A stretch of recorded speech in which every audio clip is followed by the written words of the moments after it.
Saudi আরবের Medina শহর থেকে প্রায় ১৩০ কিলোমিটার দূরে অবস্থিত বদর হুনাইন প্রান্তর, যেখানে প্রায় ১৪০০ বছর আগে একটি ঐতিহাসিক যুদ্ধ সংঘটিত হয়েছিল। এটি ছিল এমন একটি যুদ্ধ যা বিশ্বের অন্যতম ইতিহাস নির্ণায়ক যুদ্ধ হিসেবে বিবেচিত হয়। সামরিক দিক থেকে যুদ্ধে মুসলিমদের সৈন্যের সংখ্যাও ছিল খুবই কম, তবে এই যুদ্ধের মাহাত্ম্য এতটাই ছিল যে পবিত্র কোরআন শরীফে এই যুদ্ধের উল্লেখ রয়েছে।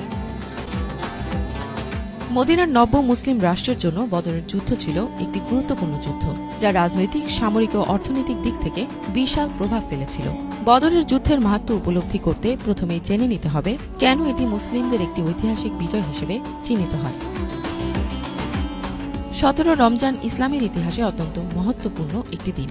দ্বিতীয় হিজরির ১৭ রমজানের এই দিনে মদিনার মুসলিম ও মক্কার অমুসলিমদের ভেতর বদরের যুদ্ধ সংঘটিত হয়। যুদ্ধের আগে কিছু ছোটখাটো লড়াইয়ের ঘটনা ঘটে থাকলেও বদরের যুদ্ধই ছিল উভয় দলের ভেতরকার প্রথম বড় যুদ্ধ।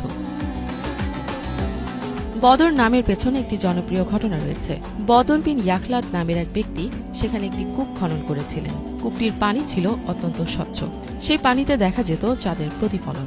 আরবি ভাষায় চাঁদকে বলা হয় বদর, ফলে স্থানটির নাম রাখা হয় বদর। প্রাক ইসলামী যুগে প্রতি বছর সেখানে বড় একটি উৎসবও উদযাপন করা হতো।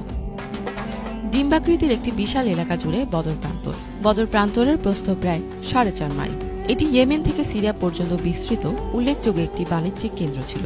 মক্কা ও মদিনা থেকে আসা দুটো পথ একত্রিত হতো এখানে, ফলে স্থানটি বাণিজ্যিকভাবে খুবই গুরুত্বপূর্ণ ছিল। লোহিত সাগরের কাছাকাছি হওয়ায় স্থানটির কৌশলগত মূল্য ছিল ব্যাপক। মদিনায় হিজরত করার আগে মক্কার প্রধান নেতারা মুসলিমদের বিরুদ্ধে ছিল। এদিকে বদর যুদ্ধের পেছনে জড়িয়েছিল একাধিক কারণ। তৎকালীন রজব মাসে মক্কার এক গোত্র প্রধান আমর বিন আল হাদ্রামি দুর্ঘটনাবশত মুসলিমদের হাতে নিহত হন। সে সময় মহানবী সাল্লাল্লাহু আলাইহি ওয়াসাল্লাম ক্ষতিপূরণ প্রদানের প্রস্তাব দিলেও মক্কার কুরাইশ নেতারা এতে অত্যন্ত ক্ষুব্ধ হন। ইতিহাসবিদ ইবনে খালদুনের মতে বদর যুদ্ধের পটভূমি তৈরি করেছিল এই ঘটনা। শাবান মাসে ঘটে আরেকটি ঘটনা। সে সময় সিরিয়া থেকে মক্কায় আসা কুরাইশদের একটি বাণিজ্যিক কাফেলা সম্পর্কে গুজব ছড়িয়ে পড়ে। বলা হয় মুসলিমরা হয়তো সেটিকে আক্রমণ করতে পারে। কাফেলার নেতা আবু সুফিয়ান মক্কার সাহায্য চেয়ে বার্তা পাঠান। এরপর মক্কা থেকে কুরাইশদের একটি বড় বাহিনী মদিনার দিকে রওনা হয়। যদিও কাফেলাটি নিরাপদে মক্কায় ফিরে যায়, তবু আবু জাহেলের প্ররোচনায় কুরাইশ বাহিনী মদিনার দিকে এগিয়ে যেতে থাকে। ১৬ রমজান তারা বদর প্রান্তরে শিবির স্থাপন করে। এ সময় তাদের সেনা সংখ্যা ছিল প্রায় ৯০০ থেকে ১০০০ জন। ৬২৪ খ্রিস্টাব্দের ১৭ রমজান মহানবী সাল্লাল্লাহু আলাইহি ওয়াসাল্লাম ৩১৩ জন সাহাবী সহ বদর প্রান্তরে উপস্থিত হন।